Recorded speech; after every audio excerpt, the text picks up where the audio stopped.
Olá, boa noite. Estamos começando um Arte de Pensar. Hoje vamos pensar sobre o que é um ambiente modificador. O que ele tem a ver com o desenvolvimento da neuroplasticidade e a importância disso para uma série de situações, para vários níveis ou faixa etária. Isso é importante para um bebê, isso é importante para uma criança.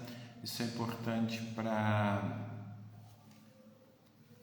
um idoso, para um adolescente, para um profissional que trabalha todo dia, é importante para um professor que vai dar aula na escola, é importante para os alunos aprenderem na escola. Tudo isso a gente vai discutir hoje. Também o pessoal está entrando aqui, estamos abertos a perguntas quando vocês quiserem, tá bom? Vamos trabalhar esse conceito, né? De onde vem essa ideia de ambiente modificador? O ambiente modificador é uma concepção que o Forster traz de como as relações humanas num determinado ambiente podem propiciar que aquela pessoa desenvolva suas capacidades, que ela melhore o seu desempenho, que ela aprimore o seu funcionamento, enfim, que consiga produzir uma neuroplasticidade que muda o funcionamento neurológico daquela pessoa, né? Então, é importante a gente perceber algumas coisas que nós fazemos sem querer, né? E aí vão vários aspectos. A nossa tendência de trabalhar com humanos é tentar preparar tudo muito pronto. A pessoa tem pouca participação ativa, ela tem que resolver poucos problemas, tudo está dado, né? De uma forma muito básica. Isso vem desde bebê. Então o bebê ele já recebe todo um acolhimento, ele vai crescendo e a gente tem visto aqui nos programas do Arte de Cuidar, mesmo seguindo a vida de uma família típica, que é muito difícil para o adulto, né, para a mãe, para o pai perceber quando que ele está produzindo um processo que vai imobilizar o desenvolvimento cognitivo do seu filho ou vai fazer com que esse desenvolvimento não alcance todo o potencial que ele poderia, né? Mas quais são as características que vão causar esse tipo de coisa, né? O primeiro passo é quando você começa a limitar o acesso dessa pessoa a experiências cotidianas e limita também a quantidade, a qualidade e a diversidade de experiências. Como assim, Márcio? Vamos começar, a gente geralmente começa com criança, hoje eu vou começar a falar dos idosos. Um casal de idosos, né, são os avós, eles vivem bem e tal, e quando eles chegam ali nos 65, 70 anos, acontece alguma coisa, um membro do casal ele falece, por exemplo, vamos dizer que foi o idoso, né, o pai, o homem, né? O que as famílias tendem a fazer? Minha mãe não consegue mais morar naquela casa sozinha, eu não quero deixar que ela fique com um estranho, né, uma cuidadora e tal. Então, o filho e a nora, ou a filha e o genro, acabam acolhendo com uma boa intenção e trazem esse idoso para sua casa. Geralmente nessa casa já tem filhos, ou filhos muito pequenos, ou filhos adolescentes, e que essa dinâmica toda da casa vai se alterar. E como é que esse ambiente vai acabar trazendo, né, um ambiente passivador, ou seja, que não produz mudança, que não produz melhora? Você começa a retirar tudo aquilo que era referência daquela pessoa. Então, se aquela idosa tinha as suas coisas numa casa inteira, tinha os seus móveis, tinha suas fotos, tinha essas coisas todas, aquela casa com jardim que era cuidado e por aí vai, acaba virando algo que vai caber num armário, numa cômoda, num quarto, em muitas caixas. E nesse processo de adaptação à nova casa, muitas das coisas que a faziam e construiu a sua história, a sua individualidade, são distribuídas, são eliminadas, né? Acabam tendo que dar para alguém, né, se desfazer dessas coisas, porque não tem mais uma casa inteira para caber ali as suas coisas. aquele fogão, aquela panela que ela estava acostumada a cozinhar, isso tudo desaparece das referências dela. E a sua capacidade, o seu acesso a coisas, ele acaba começando a ficar limitado. Então, se antes ela ia ao supermercado, ela decidia qual comida iria comer na semana, quando que ela ia dormir, se ela ia assistir algum programa, se ela ia sozinha à igreja, ao culto, o que for, nessa nova formatação de casa, acaba havendo uma mudança nisso. Então essa senhora idosa acaba se limitando a ficar dentro de casa, não podendo mais sair sem companhia, e como geralmente a família toda é muito ocupada, ela acaba ficando em casa assistindo televisão, ficando muito parada no quarto, tem pouca mobilidade, e isso gera muitas coisas, né? Vai gerar em muitos casos depressão, vai gerar uma dificuldade motora mesmo, né? O condicionamento físico dessa pessoa vai reduzir, porque antes ela caminhava muito, caminhava às vezes 1, 2 horas por dia, agora ela caminha só dentro de casa, algo que não passa aí de uns 200 metros, ela já não tem mais uma função ativa na casa, ela já não toma decisão, ela não tem que escolher, ela não define quase nada, porque isso tudo é definido pelo casal jovem que ou é genro ou é filho e por aí vai. Outra questão também que se discute muito é a validação da opinião, da própria existência do idoso. Os valores que ele tinha como verdade, como decisivo, né, como uma referência de valores para uma família, esses valores não são mais adequados ao contexto contemporâneo.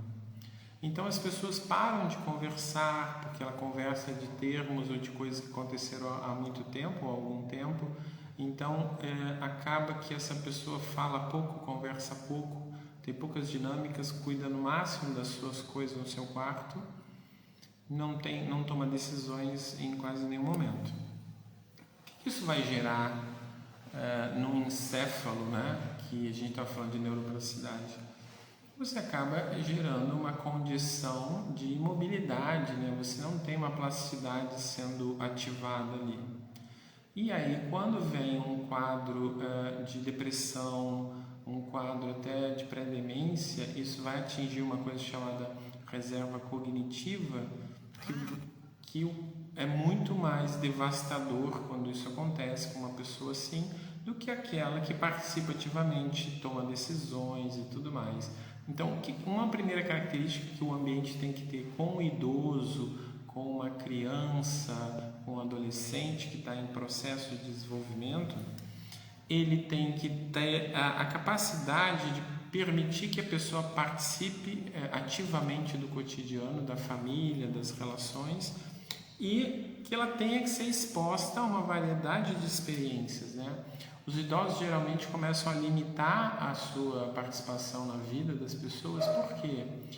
Porque você começa a definir o passeio, o lugar de interesse como o seu. Então a maior parte do passeio é o shopping, é o cinema, é uma atividade ao ar livre como praia, e que isso não tem características de um ambiente que os idosos se deem bem, se acostumem, gostem de fazer, né? E esse idoso ele sempre tem que ser acompanhado por essas pessoas que são muito ocupadas, às vezes muito estressadas com o trabalho, o adolescente não tem paciência para ficar e lidar com isso. Então eu estou construindo com vocês o que acontece com o idoso, e às vezes a gente não entende porque aquele idoso adoece mais, que tem mais questões, né, às vezes respiratórias, dores no corpo, né? Eu sei que aqui tem algumas pessoas que estão me assistindo que são da fisioterapia. A inatividade corporal é o mesmo nível de inatividade cognitiva.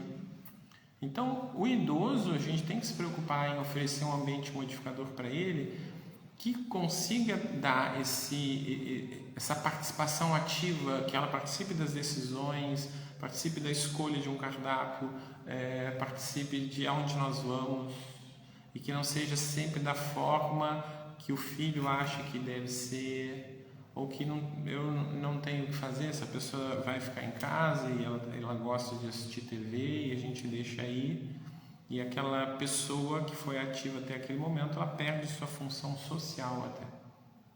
Então eu estou caracterizando como que isso se dá quando a gente tem idosos, né?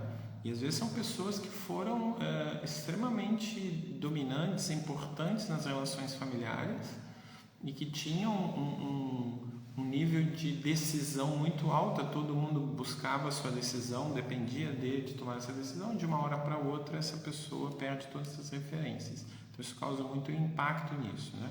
O ambiente modificador, ele vai ter que trazer características disso, de ela poder dar a sua opinião, poder ser desafiada, né? Se usa um termo aqui que é o estresse positivo. Não, você não vai estressar a pessoa no sentido dela ficar irritada, mas o estresse positivo é um pequeno desafio que ela possa alcançar, que seja dentro do repertório dela, mas que cause uma certa necessidade de buscar, né? As coisas não são dadas prontas, sempre da mesma forma, mantendo uma rotina ou quase um ritual. Não, 2 horas da tarde ela tem que estar na frente da televisão porque ela vai assistir tal coisa. Essas estruturas acabam criando um ambiente que não gera neuroplasticidade, que gera caminhos muito inflexíveis, né, no repertório cognitivo e também no uso. A gente chama de cultura do movimento, né? A cultura do movimento para os idosos é uma coisa muito restrita, é muito sentada, é muito deitada. Ela não sobe a escada, ela não faz exercício, ela não faz nenhuma atividade de ganho de massa muscular e força, porque ela não carrega nada na mão, ela não tem que usar uma vassoura, ela não tem que usar enxada. Geralmente a gente tem a conduta de eliminar todos esses processos da vida do idoso. Vamos pular para o outro extremo? Tem uma criança de 4, 5, 6 anos e a gente teve um diagnóstico de autismo. Vocês vão ver que, por incrível que pareça, a conduta dos familiares é muito semelhante ao que se faz com o idoso. Então você cria uma rede de proteção daquela criança, você começa a lidar com os hábitos dele como aquele hábito que deve ser respeitado, que deve ser reforçado, hábitos bem restritos, desde a alimentação, a hora do banho, como lida com as coisas todas da vida dela. Então vocês vão percebendo que é um processo que acontece com o idoso, que acontece com uma criança pequena, a gente dá o nome de sentido do cuidado, né? Percepção do cuidado. Então eu estou cuidando de alguém. O cuidado, o cuidador, ele se preocupa com algumas questões que são a alimentação. A pessoa está alimentada, ela está higienizada, ela está confortável, ela está saudável no sentido de não ter uma doença como uma febre ou alguma coisa assim. Então tá bom, então aquela pessoa está bem, porque eu cuidei dessa parte do cuidado. Só que aí você está trabalhando uma coisa da passividade. Ela está funcionando biologicamente bem, ela está confortável no seu corpo, mas essa parte cognitiva socioemocional está estagnada, está estabilizada. Então, se eu estou falando de uma criança, eu tenho que criar um ambiente que seja rico para ela, que seja desafiador para ela e que tenha um repertório diferente. Cuidado, né, com essas coisas que se faz com o idoso, mas que se faz com a criança também. Eu sempre vou levar o idoso na igreja às 9 da manhã no domingo. Isso, aquele é o passeio, aquilo é a tradição. Da mesma forma que eu vou levar a criança no shopping para ir no pula-pula, comer um hambúrguer em 10, 15 minutos, dar uma voltinha e ir para casa. É o ritual dele. Tudo aquilo que é ritualizado cria um engessamento, cria uma rigidez cognitiva que a longo prazo vai causar dificuldades para essa pessoa viver na sociedade. Quando essa estrutura se altera, quando a forma de atuar se altera, vai ficar complicado dela conseguir se adaptar, porque você não está dando um ambiente modificador para ela, para que ela consiga ser flexível. Por exemplo, em vez de eu criar um ritual sempre no mesmo lugar, eu começo a trabalhar a planificação disso. O que a gente poderia fazer no fim de semana? Onde que seria legal para a gente ir? O que nós vamos comer na semana que vem? E o que a gente pode comer no sábado de diferente? Vamos no supermercado, vamos olhar na internet, ver uma receita diferente, vamos no supermercado comprar isso que é importante, né? Que a gente vai comer, e vamos fazer um jantar para a vovó e vovô aqui em casa na sexta-feira, ou seja, trazer pessoas em casa, né? Ah, mas ele se desorganiza, Márcio, ele não gosta da presença das pessoas, ele não gosta de barulho. Aí, nós temos que trabalhar a compreensão do que é acomodação sensorial, do que é a organização sensorial do ambiente, para que ele consiga ser flexível, se adaptar às demandas. Da mesma forma que você faria com um idoso. Então, eu estou pegando dois extremos para vocês perceberem assim. Se você não desafiar essas estruturas rígidas, elas vão ficar mais rígidas ainda. Nós dizemos até que, por exemplo, a família acaba ficando autista também porque ela não quer que a criança ou adolescente tenha crises, que se desorganize, que cause uma situação social tanto externamente quanto dentro da família. Então essa família acaba não participando mais de eventos sociais da própria família. O Natal, o aniversário, a festa sempre é uma coisa crítica, complicada, então melhor não ir. O casal acaba não conseguindo mais sair e jantar porque ele não consegue ficar num espaço social. Então tudo isso que a gente está levantando, que está falando aqui, tem a ver como você cria um ambiente passivador, ou seja, que vai estagnar, que vai manter aquela pessoa rígida, ou um ambiente que vai possibilitar uma neuroplasticidade, uma flexibilidade. E aí você vai ver que você tem que gerar um estresse positivo para causar um desequilíbrio, para eles terem que se adaptar a uma nova situação. A gente não pode ficar super protegendo, né? Tanto o idoso como a criança, como o adolescente. Se você vai conformando o mundo social em torno dela da forma que ela funciona, você acaba criando um mundo alternativo e que não é a realidade, né?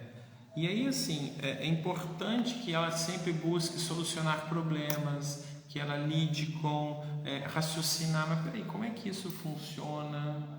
Brinquedos que já brincam sozinho não são interessantes. Brincar sozinho também não é interessante. É importante que a família aprenda a brincar com o seu filho. E o brincar não é só com brinquedinhos, o brincar pode ser um videogame, né? Eu trabalho muito com adolescentes e vejo que os adolescentes são muito solitários no seu brincar, porque os pais ou acham uma bobagem o videogame, ou eles não se sentem competentes para falar e participar daquele mundo, né? Hoje eu estava conversando com uma terapeuta e ela falou isso para mim: Márcio, eu sou um zero nesse mundo de videogame e tal. E eu fiquei pensando assim, bom, mas então você tem que construir uma competência nisso, porque você trabalha com adolescentes.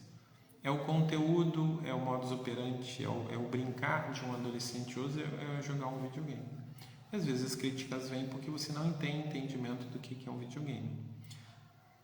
Então, assim, isso tudo também é necessário que você aprenda qual é a mediação adequada para que isso aconteça, para desenvolver essa pessoa nesse sentido. Qual é o perfil de funcionamento dessa pessoa, né? Diversas vezes eu atendo mães que dizem: na escola ele se organizou, ele mordeu, ele bateu e tal, e quando a mãe vai relatando como foi o processo, aí você percebe, bom, está se propondo coisas sem dar suporte, que ele não tem condição de lidar com o problema, lidar com aquela situação, e vão pressionando até que ele desorganiza, né? E sempre trabalhar de forma planificada. Então, assim, eu vou criar um ambiente, eu tenho a intenção de fazer algo, né? Não é uma coisa espontânea do nada que você hoje vamos fazer diferente. Nem você e nem o seu filho, nem a criança, caso você seja terapeuta, vai estar preparada para lidar com essa mudança repentina. O estresse tem que ser positivo, mas tem que ser adequado, numa situação que ele consiga lidar com aquilo que você está propondo. Se você propõe uma coisa muito complexa, que vai muito além da capacidade que aquela pessoa tem, ela não vai conseguir fazer. Isso não é só num trabalho cognitivo, mas também no próprio trabalho motor. Aquela pessoa tem uma condição muito luta de sedentarismo, mas não, vamos correr 15 quilômetros. Não tem sentido, né? Essa semana, inclusive, nós vimos assim, né, uma mãe relatou para mim de uma paciente que tem uns 26 anos, que ela tem algumas dificuldades motoras em consequência de uma sequela de uma infecção no encéfalo. Ela caminhou 3 horas sem sentar, sem cansar, porque nem se deu conta daquilo. Por quê? Porque ela estava num ambiente que ela gostava, que era o shopping, estava fazendo atividades e tudo mais. Então você percebe que quando a pessoa tem necessidade de algo, ela supera a condição física, ela supera a condição cognitiva e psicológica, no sentido de que eu já me irritei com aquilo, já não vejo meta naquilo, então eu estou cansado, eu quero ir embora, eu quero sentar. Quando a pessoa tem um nível de necessidade, que é essa energia de engajamento alto, ela vai superar a dor, ela vai superar várias outras questões para se manter ligado naquilo ali. E essa é uma forma de a gente falar para a escola, para o fisioterapeuta, para o terapeuta na clínica e para o próprio pai. Isso que eu estou propondo é visto como pela criança? Isso é um objetivo para a criança? Dá um exemplo assim básico. Eu estou fazendo um projeto que se chama Rio Protagonismo, onde os autistas têm o protagonismo da decisão das coisas no projeto, onde eles querem ir, como eles querem fazer. E eu tinha um modelo para ensinar, que era o modelo de uma sala, uma maquete com tamanho em escala, tudo certinho. Chegou um novo paciente e disse: tio Márcio, sala é muito chato, vamos fazer um quarto? Eu queria fazer um quarto para mim. Se você for tradicional, você vai dizer: não, é a tarefa que foi dada, é aquilo que eu quero e pronto. Mas eu não tenho que preocupar com a tarefa, eu tenho que preocupar com o objetivo. Meu objetivo era trabalhar um processo cognitivo chamado ideação, planejamento, sequenciamento, execução e adaptação, que é a praxis cognitiva e a praxis motora também, é o mesmo processo. Então, o que eu queria que ele aprendesse era construir, a partir de uma ideia, uma maquete, que é uma representação tridimensional em escala de alguma coisa que ele viu. Então não me importa se é o quarto, se é a sala, se é o banheiro que ele está propondo fazer. Me importa que ele está usando os mesmos processos. Então isso é importante que a gente perceba, que eu não tenho que ser inflexível porque eu não dou conta de entender que o que é mais importante é o objetivo e não em si a tarefa. Eu queria que trabalhasse uma questão do core dele, que é uma parte da musculatura que fica na área do abdômen e das costas também. Eu tinha feito o exercício dessa forma. Chega lá o paciente, ele quer fazer de uma outra forma, ou ele não se sente confortável com aquilo, mas te dá uma pista de como ele poderia fazer. Qual é o problema de eu me adaptar a uma forma ou a tarefa que ele está me propondo, desde que atinja o mesmo objetivo? É isso que a gente tem que perceber, de flexibilidade também de quem está mediando, quem está construindo o ambiente. Então é importante, qual é o meu objetivo? Meu objetivo é que o meu aluno em sala tenha mais autonomia na sua aprendizagem. Mas é o professor que decide qual o conteúdo, em que ordem, o que vai acontecer naquela sala, naquela aula. Dificilmente eu vejo um professor dizendo assim: pessoal, qual é o nosso objetivo de aprendizagem dessa semana? Não, o professor vai dizer: o conteúdo é esse aqui do quadro, a gente vai fazer esse exercício, peguem o livro na página tal a tal. Ou seja, é um ambiente de aprendizagem que está todo já constituído. Eu não tenho que pensar sobre nada, está tudo dado, está tudo já previamente estruturado e planejado. Então eu, como aprendiz, eu não estou aprendendo, eu estou me condicionando a ter um comportamento de resposta para uma demanda que o professor vai colocar na prova e eu vou ter que repetir aquele processo. Quanto mais semelhante ao que o professor espera, mais correto vai ser a minha resposta. Mas, de novo, você está engessando o cognitivo daquela pessoa ali. Quando você expande a necessidade dele ser autônomo, ele não vai dar conta de ser autônomo, porque você construiu uma cultura de aprendizagem da decoreba, da coisa já delimitada, definida, né, por essa história de aprendizagem. Então vocês estão vendo que isso não é só, né, com idoso, com jovem na escola, com pessoas neurodivergentes ou não divergentes. E se a gente pensar, profissionais, nós como profissionais também temos esse engessamento às vezes nas instituições onde a gente trabalha. Se mudar um pouco o jeito que é para fazer, se for diferente daquilo que eu aprendi na faculdade, se eu tiver que aprender uma nova forma de avaliar ou intervir, aquilo já é difícil para mim, já me custa, é um esforço maior, eu não sou eficaz, produtivo. Às vezes a gente discute, né, aprimoramento cognitivo para terapeutas. Mas por que, Márcio? São pessoas extremamente desenvolvidas, elas têm uma grande capacidade, são universitárias, às vezes têm mestrado. Isso não quer dizer que eles têm eficiência cognitiva. A eficiência cognitiva é a capacidade que você tem de lidar com coisas ou de um alto nível de complexidade ou de uma grande quantidade de coisas a serem feitas, e a pessoa não consegue dar conta daquilo ali porque o processo cognitivo dela não é eficiente. Ela leva muito tempo, ela não sintetiza informação, ela não categoriza, ela não organiza as informações dela, ela tem que fazer toda vez que ela faz é como se fosse uma nova atividade, uma mesma forma. Ou para ela achar que ela é eficiente, ela aprende um método e tenta usar igual para todo mundo. E aí, na história hoje clínica que nós temos, tentar usar um método assim pasteurizado igual para todo mundo é buscar o fracasso. O fracasso no nível do resultado que você obtém como terapeuta, né? Ou o problema de você ter também pacientes que não são engajados com você, famílias que não são engajadas com você, né? Então, quando a gente está discutindo ambientes modificadores, a gente está falando de como o entorno de uma pessoa pode provocar uma condição de restrição, uma condição de engessamento do processo cognitivo e do próprio uso do próprio corpo. Se eu não participo de nada, se eu sempre estou sentado frente a uma televisão, frente a um celular, não importa a sua idade, os idosos ainda têm uma coisa bem importante que a gente possa dizer, que é a reserva cerebral, que se usa, né, um termo assim.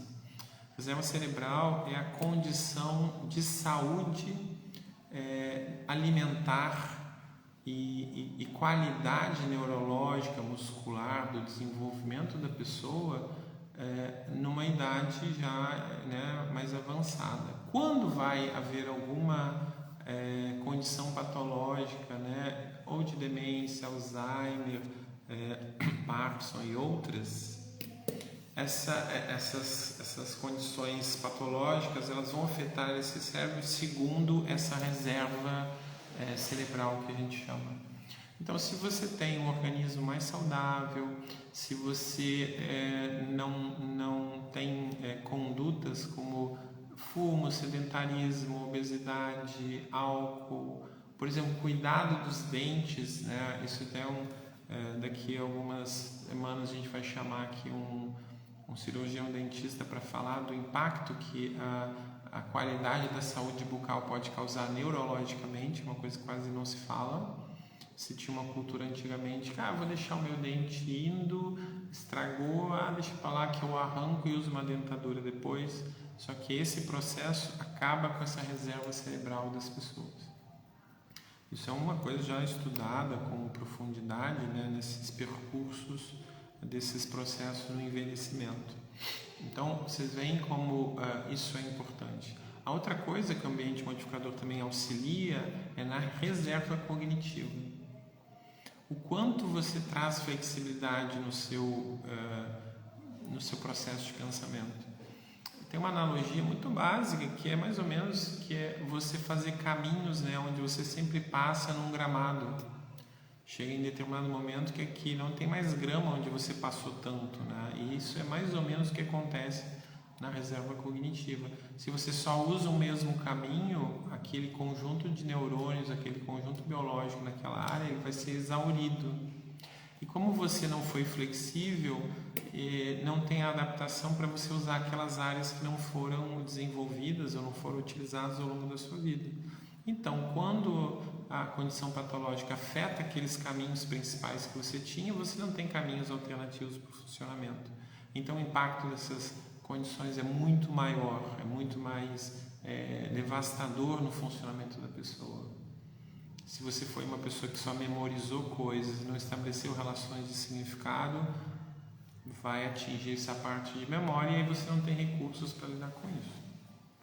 Então, o ambiente modificador, ele tem uma coisa extremamente importante dessa flexibilidade de você lidar com o mundo, não só com crianças, pessoas no espectro autista, mas a própria funcionalidade de você enquanto indivíduo, você pai, você terapeuta, você professor.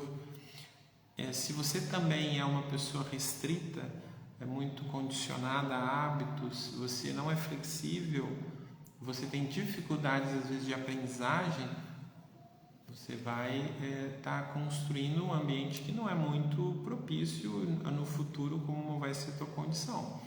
Então, o aprimoramento cognitivo, o desenvolvimento cognitivo, a reabilitação e a própria prevenção necessitam de ambientes modificadores.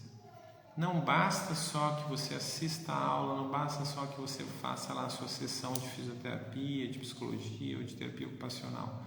Precisa que os ambientes onde você funciona, onde o seu filho funciona, provoquem essas mudanças, provoquem essa flexibilidade, provoquem esse funcionamento adaptado, e que isso é que vai gerar essa condição de uma melhora, de uma qualidade de melhora, né?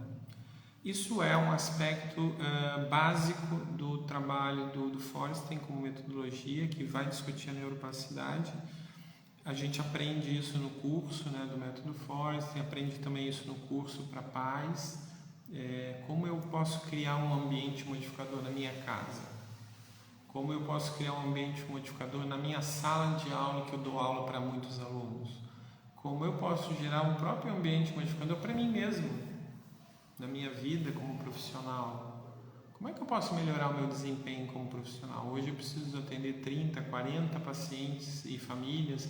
Como é que eu posso lidar com isso sem me estressar, sem acabar tendo que tomar remédio para dormir, remédio para ansiedade?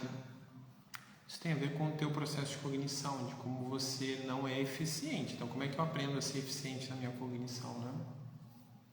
Então, tudo isso que a gente está falando vem dessa perspectiva de desenvolvimento neurológico, não importa a idade, não importa a tua condição patológica. E tem um título de um livro do Forreston que é muito interessante, que é o Além da Inteligência, né? Além de você ser considerado inteligente, você também tem que pensar o quanto eu sou eficiente nessa minha inteligência, o quanto isso traz uma saúde cognitiva, uma saúde de neuroplasticidade no meu funcionamento, né? Então, pessoal, fiz uma fala básica aqui, né? Isso é conteúdo aí para 20 horas de um curso, né, em detalhe, para a gente saber como é que isso se aplica na condição de cada um. Mas eu queria hoje, na arte de pensar, colocar vocês para pensar. Como é que é o ambiente em torno de você? A sua casa é um ambiente que te traz desafios para melhorar? Ou é uma condição que eu trabalho, chego a um determinado horário, tomo um banho, janto e vou para frente de uma televisão? Ou eu durmo muito tarde, eu não tenho mais desafios? Ou eu, com o meu filho, eu começo a criar rotinas para que ele fique bem, para que ele fique equilibrado, para que ele não tenha nenhum estresse, nenhuma desorganização? Como é que eu estou lidando com o idoso da minha casa? Eu estou trabalhando o desenvolvimento dele ou eu estou criando uma situação, uma estrutura onde ele vai ter uma deterioração da capacidade cognitiva, da capacidade motora, da saúde dele, porque eu criei um ambiente que deixou ele estagnado, parado, sem atividades, né? Isso é extremamente importante de pensar. Se eu sou professor, se eu sou diretor de escola, se eu sou psicopedagogo, as minhas atividades proporcionam um ambiente que modifique, que propicie esse desenvolvimento? Ou é uma coisa cotidiana, repetitiva, da mesma forma, sempre meus alunos não participam de decisão nenhuma, de atividades diferentes? Nessa quarta-feira eu levei um grupo de pais e os filhos, a maioria eram autistas, para visitar o Museu Aeroespacial da Força Aérea aqui no Rio de Janeiro. É um museu que tem mais de 500 metros de comprimento, ele é extremamente sofisticado, tem várias peças, tem toda a história de Santos Dumont, história das mulheres na aeronáutica, na aviação. É um museu que na maioria dos seus dias está vazio. Por quê? Porque as pessoas não visitam, as escolas não têm um programa de vamos estudar história visitando um museu, vamos entender o papel da mulher dentro de uma situação assim, como a mulher que teve que aprender a ser piloto, mecânica. Por exemplo, a gente tem um painel todo lá para ver a primeira brigadeira, que tem um nível como se fosse um general do exército, na aeronáutica, mulher. É o posto mais alto do oficialato. Então, assim, tem toda uma estrutura ali para eu discutir questão do gênero, questão do desenvolvimento das pessoas, como é que as coisas se dão, como é que as tecnologias aconteceram, como é que o Brasil está em diversas coisas. Coisas que eu vejo em desenho, né? Teve um paciente meu que disse, olha lá, aquele ali é o avião do Sonic. Ou aquele é o helicóptero que estava no filme Top Gun Maverick. Então eles começam a reconhecer aquilo que eles viram virtualmente na televisão, na internet ou no cinema, uma coisa ali que eles estão vendo aquilo em tempo real. São experiências assim que vão trazer modificabilidade, vão trazer neuroplasticidade, mas se eu só tenho uma dinâmica que o meu filho assiste aula, vem para casa, se alimenta, toma banho, no sábado nosso programa sempre é ir no shopping, comer alguma coisa, comprar alguma coisa, ver um filme, voltamos para casa, esse cotidiano sempre da mesma forma, sempre do mesmo modo, a gente está construindo ambientes que não vão gerar melhora cognitiva nem melhora de desempenho. Não, mas ele vai na explicadora. A explicadora não trabalha esse aprimoramento cognitivo, ela trabalha o reforçamento de um conteúdo que ele tem que aprender por um curto espaço de tempo. Não vou chamar nem de aprendizagem, vou chamar de memorização de um curto espaço de tempo, onde ele aplica na prova. Se sai da prova, ele não precisa mais lidar com aquele conteúdo. Esse conteúdo já foi avaliado, vamos para o próximo. Então essa é a estrutura que ainda se usa na escola, né? Então, vamos nos preocupar com isso, né? Pensar, né? Já que a gente está no arte de pensar, o quanto o ambiente onde eu vivo ou os ambientes que eu crio para as outras pessoas são ambientes que vão ajudar nessa saúde cognitiva. Lembrando que o cognitivo que a gente está falando é de uma saúde que lida com o sensorial, com o emocional, com o psicológico de alguém, né? Então essa saúde cognitiva é meio que como te define, como você está funcionando amplamente, uma visão mais ecológica do seu corpo, da sua mente, da sua espiritualidade também, né? Das suas relações sociais, de você, tem um termo que eu gosto muito de um psicólogo, que é tornar-se pessoa. Isso a gente geralmente vê na criança e no adolescente tornando-se pessoa, e no idoso a gente está passando um processo que é deixar de ser pessoa. Quando eu não tomo mais decisões, quando a minha opinião já não é mais importante para ninguém, eu acabo me deixando de ser uma pessoa. Então nota que tem dois processos aí. A gente tem que auxiliar que a pessoa, né, que alguém se torne pessoa, e a gente tem que também permanecer vigilante para que aquela pessoa permaneça pessoa mesmo numa idade avançada. Então essa é uma contribuição que eu queria dar nessa quinta-feira. Esse aqui é um assunto mais pesado, né? Mas é para vocês terem uma ideia do que trata, né, o método Forresting, e dentro dessa teoria como a gente lida com o desenvolvimento das pessoas. Não importa a faixa etária, não importa se ela é um profissional, se é um idoso, se ela tem uma condição patológica, se ela tem um transtorno no espectro. A gente está falando do desenvolvimento de pessoas. Então, essa discussão que eu quis trazer hoje é nesse sentido. Pensem enquanto o teu ambiente é modificador. Tá bom? Gente, boa noite, até semana que vem. Em setembro a gente vai ter umas novidades. Nós vamos chamar pessoas que tiveram o grande desafio, o grande sonho de construir propostas clínicas ou de tratamento, ou de chamar e trazer um método para o Brasil. Então nós vamos falar com pessoas muito incríveis, que normalmente elas não falam, elas são mais tímidas nesse sentido. A gente vai trazer essas pessoas aqui no Arte de Pensar para falar como que você pensou para criar esse método, para trazer esse método para o Brasil, para criar essa clínica, para acolher tantas pessoas, para oferecer esse trabalho tão importante. Então, vão sintonizando aí na quinta-feira que a gente vai começar a ter essas lives, essas conversas com essas pessoas, né? Diferentemente do Artista do Cuidado, no Arte de Pensar a gente vai trabalhar qual foi o pensamento, como é que você criou esse projeto para acontecer. Tá bom, gente? Boa noite. Lembre que todas as nossas apresentações, nossas lives ficam gravadas no YouTube e no próprio Instagram, tá bom, gente? Abração, boa noite.